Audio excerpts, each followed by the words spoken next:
Greetings, gentlemen. This is Travel and Bang, here to bring you another delightful episode about my many adventures globetrotting all over the planet in regards to the dark arts of seduction, dating, and relationships with highly attractive women.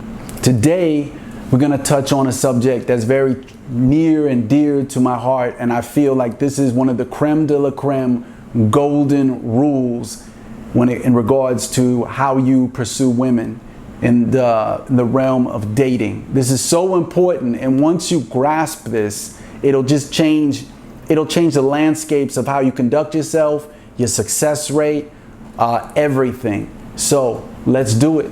Let's get into it, baby.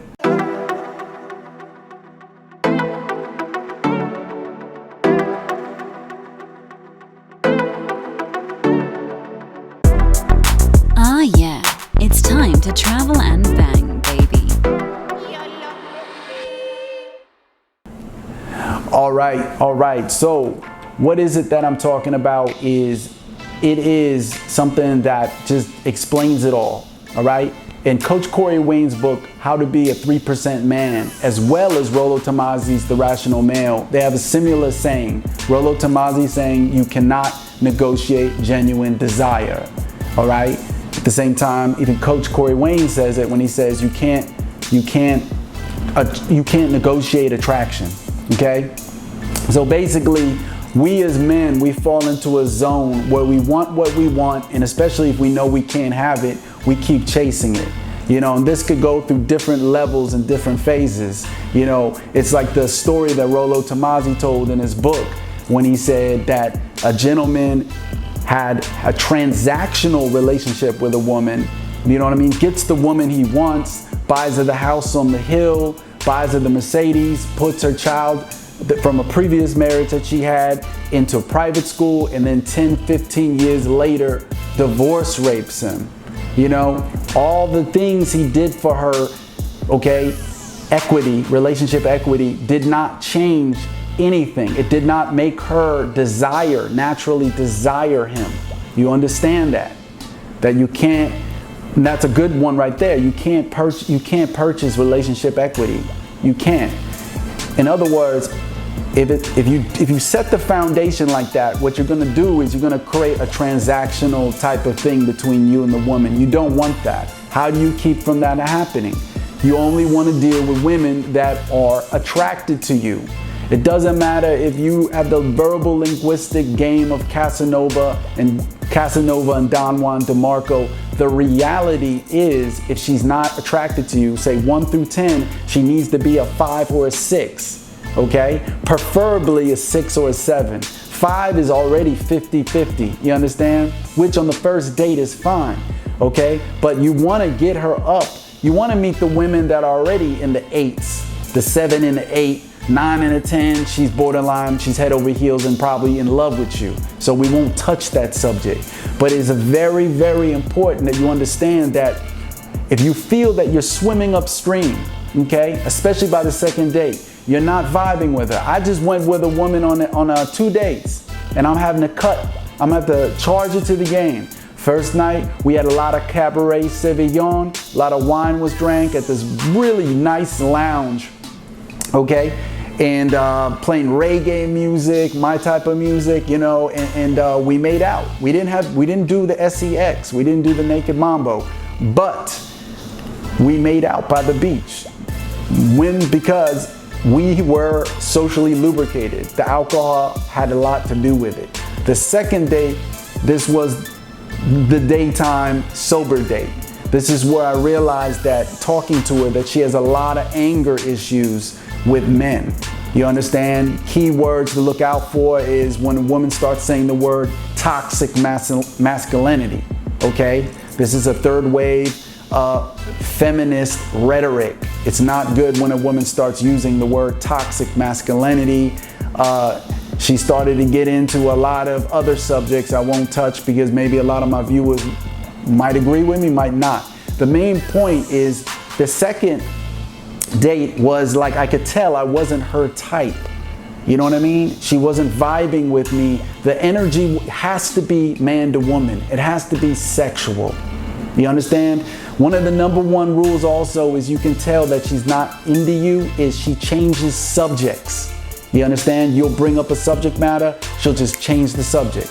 Then she'll do it again and several times to the point where she's sub-communicating to you. She's not really interested in your thoughts or what you're bringing up as a subject matter. These are all key signs of low interest. Also, I want to touch on the tab is gentlemen, have values, have standards for yourself. On that second date when I was with that woman, I realized she wasn't my type. And there's nothing she could do, even if she was the biggest sweetheart on planet Earth, to be my type. She was a little bit too frumpy for my taste, looking like she hasn't hit the gym in a very long time. Some women are tall, some women are super short. Your type might be a tall girl with long legs, you know, like Gisele Bündchen, or it might be a shorty, right? But this woman was a little way too short for my particular taste. And on top of that, another thing to look out for is she had bad breath. I don't know, maybe the alcohol in the first date covered up, but that really, hygiene is a big thing with me because my game is airtight, like a frog's butthole when it comes to hygiene. So I expect the woman to have it too. And on top of all these different things, I realized she wasn't my type. There's nothing, even if she didn't have those things, it's biological. Okay? So you have to have standards and you got to know, listen to that intuition, that sixth sense, that voice in your little head. It says, hey player, this ain't your type. You got to leave her alone. And you gotta let them down softly. If you do it, preferably be a man about it. If she doesn't get the indirect message of you not calling her anymore, then leave a voice note, let her down nicely. Now, flipping it back to women, you might be attracted to the woman, okay? You might, oh my God, like inner caveman is yelling, right? You just want her, but you see that you're not her type. You know what I mean? I've been on dates with women that preferred white dudes who look like Brad Pitt in his 20s. I've been on dates with women who prefer dark complected black men, all right? Which I'm not. I'm a mulatto. I'm biracial. I'm half black and half white. I can never fulfill these archetypes, or not archetypes, these physical traits that the woman biologically goes crazy over. And neither should you, gentlemen.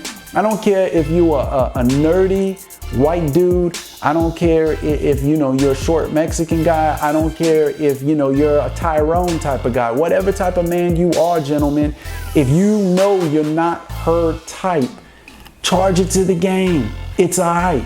And this all falls back to the abundance versus scarcity mindset. The only reason why you would keep drilling in, investing time and energy into a woman is because you're in a scarcity mindset. You feel like there won't be another train coming to the train stop. And that's not true. That's not true. So you gotta stay in an abundance mind state.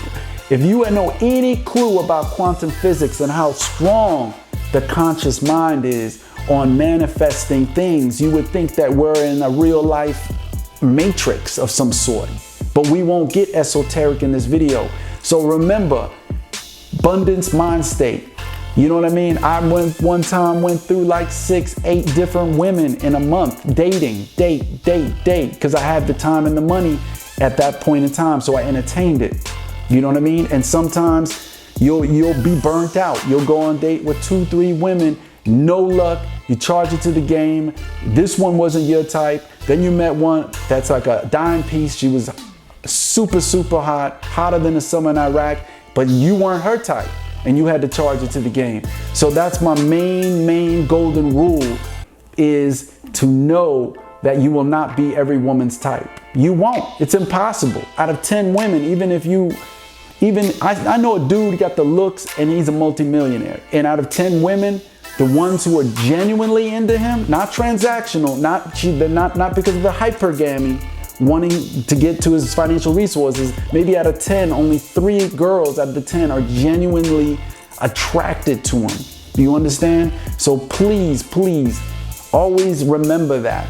Abundance versus scarcity mindset and how it falls into, you cannot negotiate your way into a woman's life. If you're not her type, you're not her type. And if you pick that up, you got to keep it rolling, player. I remember real quick before I wrap this up, I was in Kuwait doing the contracting stuff with the military, and I was talking to this one shorty, this one chick from Texas, and you know, even so, we kicked it for a few months, and we had sex. I wasn't her type. Nothing I would say to her seemed to, you know what I mean? She didn't look like she was not really that into me. Nothing I said interested her. And then later, we're talking about a couple years later, I was keeping notes on her, keeping, you know, shallow contact with her. And she's with a dude. She finally linked up with a dude, and he's totally the opposite of what I am. He's the total opposite. And I realized, like, damn. I was like, no wonder I wasn't her type. No wonder she wasn't feeling it. I was not biologically the guy that would make her feel the tingly feelings in her punani. You understand? And that's what you don't want to waste time with women like this. And this is my golden rule, is only go farthest 2 dates. If you can, if you know, you see you're not her type, cut it off. Or if you do get to the point where she gives you a sympathy lay, you know what I mean? You do get intimate. Just make sure to understand that you are not her type. She probably only slept with you because she had nothing better to do. And a lot of women also, not all, but a lot of women out there are promiscuous as well. You know what I mean? They're spinning plates. They got a lot of guys on rotation.